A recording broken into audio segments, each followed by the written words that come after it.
welcome to another episode of OB Acres. Today on OB Acres, I am working on my Massey again. My compressor went out again, this brand new compressor. It started making a heck of a, it was working, the air conditioner worked fine, still working, but it started vibrating and making a heck of a noise, and it kept getting worse and worse. So I checked it with my gauges, and it's not pulling high pressure or anything like that. And it's still working, it isn't leaking out.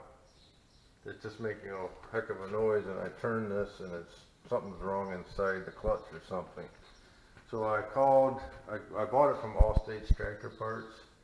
So I called there, and it is under warranty, and they are sending me a new one free of charge. So shout out to Allstate. It should be coming pretty soon. I gotta send this one back, so I'm taking it off to send back. And I'm gonna check. I don't know what else to do. I put oil in it.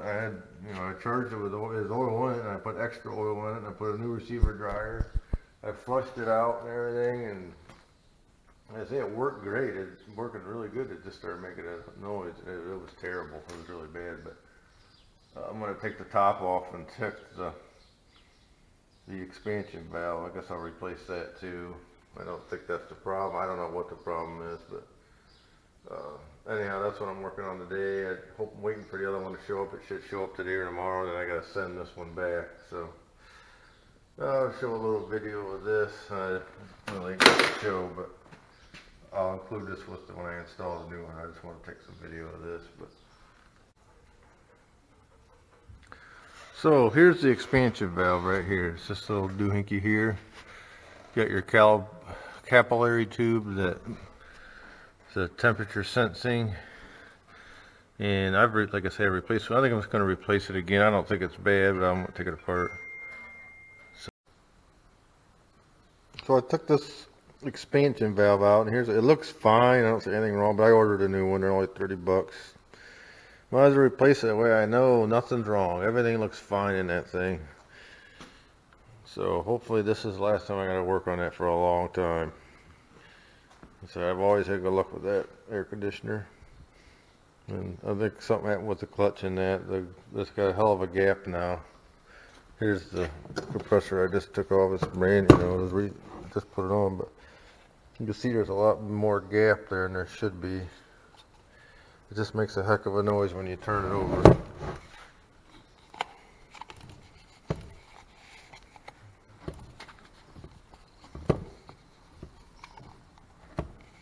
So I don't know what's wrong with it. They're sending me a new one, so replace this, new receiver dryer. It's already flushed out. It's nice and clean. I'll flush it out again though, just to make sure everything's good. Okay, so here's the thing that you use to flush the system out with. This is a can you can get a. It works really good. I already did it once, but I'm going to do it again because I'm not taking any chances. Put a little bit of this stuff in. I didn't buy a bulk because I didn't want to order it online, but I just bought this air. So I'm going to put some in. You can use. This is the thing I use to flush it out. I put some solvent in there. You can buy it in bulk or buy it at the auto parts store, but this is the thing. I've had it for a while. It has instructions on it, but you just turn this on, it puts air in the tank, and you take the hoses one at a time and flush it back through this one here, that one there, and I'm going to go up top and do the ones up. So right here's where the expansion valve was. So I took this here, I'm going to turn this on. The solvent's all gone now. But I put this in and I flushed. You see there's no dirt coming out. I know when I did this the first time, a couple years ago, I did this and there was a bunch of crap came out of it. So at least I know it's clean now. I know there's no problem there. This evaporator I replaced, I don't know how, 10 years ago it was leaking, so. But there's not much air coming out of there now. I'm just going to just blow air through it, make sure it's good and clean. Blow it out good, and we're good. So that's how you do that. Now here's the old, well it ain't old, it's only 2 months old, but I'm going to replace it again. The receiver dryer. I'm going to put a new one on. The last time I'm going to do it, if it does it again, I'm replacing it with a new style compressor because I'm just about had it. But like I said, I had voltage. I can show that when I get it running, when I get it all back together, but I only had 9 volts, and they say that's, that was part of my problem maybe. So next step will be I'm going to install the compressor. I'm going to install the compressor, then I'm going to add the oil from up top. That way the gravity, I'm going to put the recommended amount of extra oil in it. They already have, there's 3 ounces in the compressor right now. Some might leak out when I go to hook it up. I'm going to try not to, but I'm going to install that and the receiver dryer. And I'm going to put the oil in from up top, and then I'll put the expansion valve on. So I'm still working on this compressor. Next step is I'm installing it, and I'm trying to identify, make sure I have the ports hooked up right, because on these old A6s, the ports are interchangeable. They're not identifiable. There's no label on these at all. They're the same size. You can interchange them and screw them up. So I looked online. I couldn't find anything on how to identify them. But when I cranked the compressor over, oil was coming out here. So I would assume that'd be your discharge or your high side, and then the suction would be this side here because it has this screen in it. So I wanted to make sure I got it hooked up right. So I think that's how it goes after looking at it. There's no, it don't tell you, and I forget how it came apart. I mean, even if I did, do you think they should have a, low L and H or a suction and pressure or something on there? But there's nothing to identify. But these screens, and I looked online, I couldn't find anything. But that's what when I turned it, oil would come out to one side. So that tells me that's the discharge. And you wouldn't have a screen on the discharge. There'd be no reason to, but I got this bolted in here. I'm going to tighten it up. I stood the compressor on end and put some oil in it, but I'm going to put the rest of the oil up there and let it gravity. There's other ways to do it. Online I saw where a guy had the vacuum hooked up and was vacuuming it down and sucked oil in through the ports, but I'm not going to do that. So. Alright, I got it on there. It's heavy, them are heavy compressors. I probably should have switched over to the new style, but I didn't. So, I'll shoot some video, and I'll probably put it on high speed, but tightening it up. Let me get a pry bar.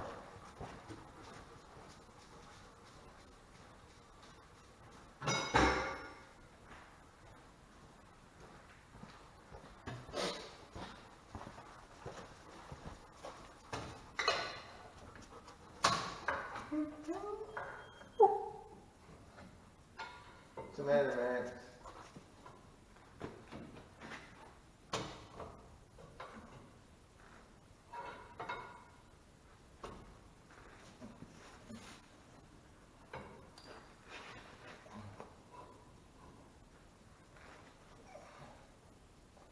That's pretty tight.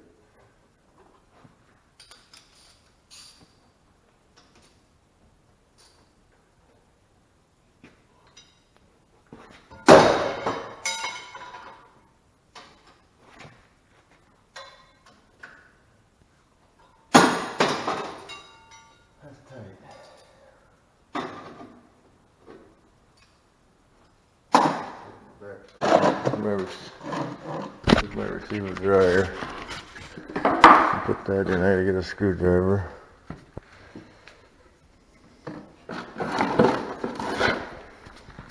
What are you doing, Max? You carrying my box?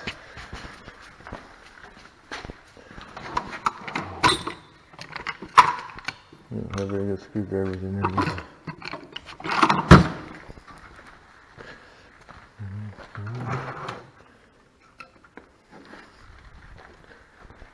Okay.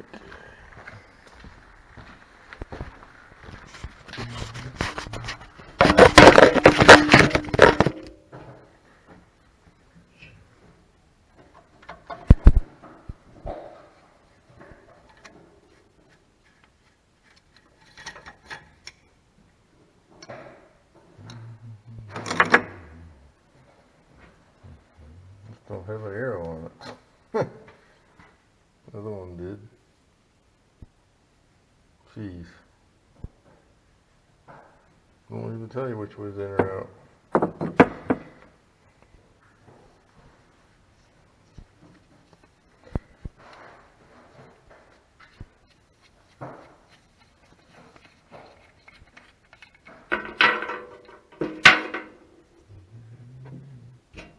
Oh, there says in here. Okay. There's an N on the side here. The other one had an arrow.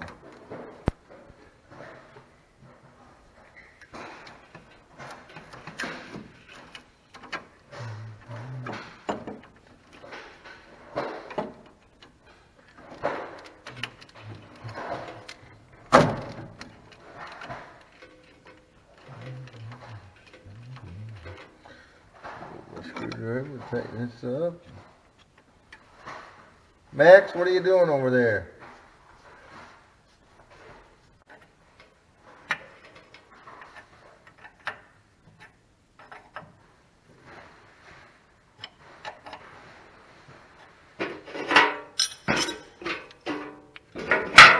Alright, we'll put some oil on the top here now. Go up there. Put some oil in it. If I can do it.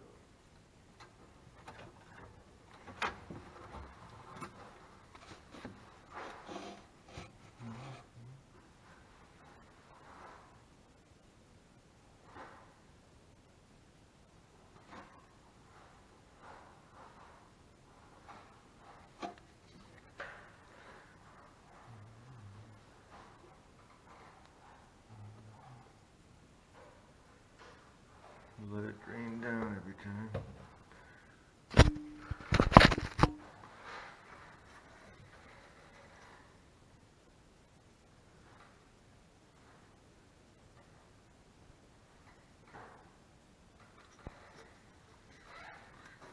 Make sure we got plenty of oil in the system.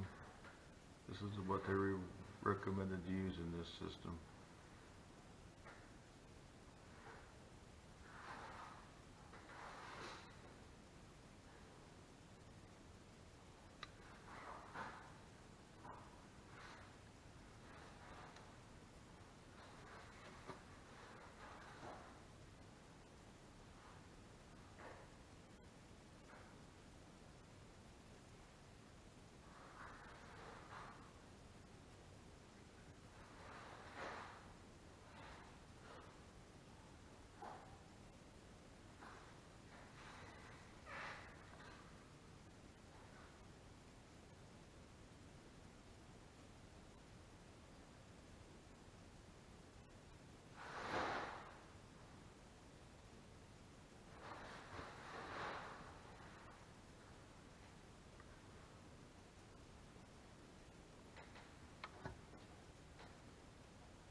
A little bit more. Like it's getting full.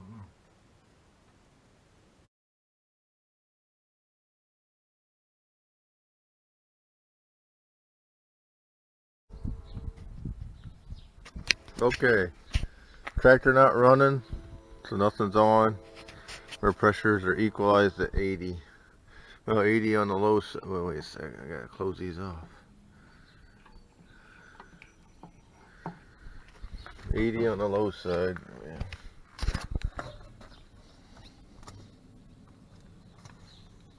I'm using my gauges. I don't think they're as good as my brother-in-law's. I don't know what this one here never seems right. We'll see what it says. But so 80 on the low side, and I got the gauges on here. I put my gauges on, and then my low side gauge ain't working.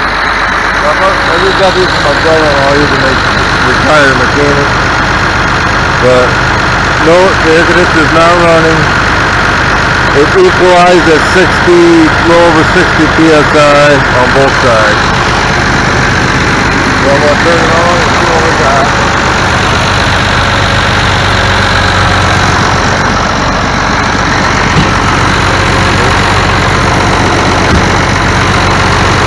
Pulling down on the low side. Low side's down like 30. High side's on 120, 125.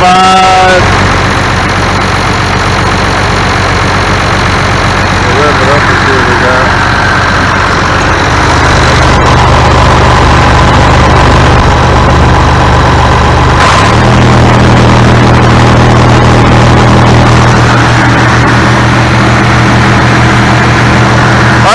On the high side and 20 on the low side. It's not hot out.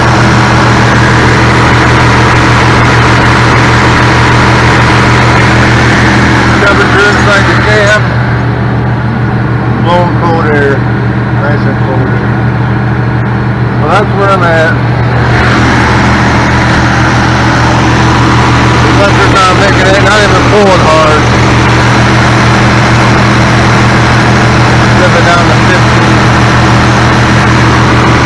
Well, I'll keep an eye on it. Next time, next hot day I get, I'll check it again. But I may have to add a little bit of refrigerant. It should be up in the 20s. A little bit low. So. Anyhow, I just wanted to show you that. Hopefully this completes the process on this tractor for a long time.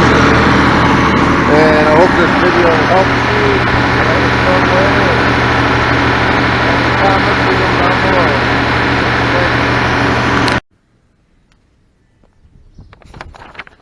Here's the paper that shows the pressures.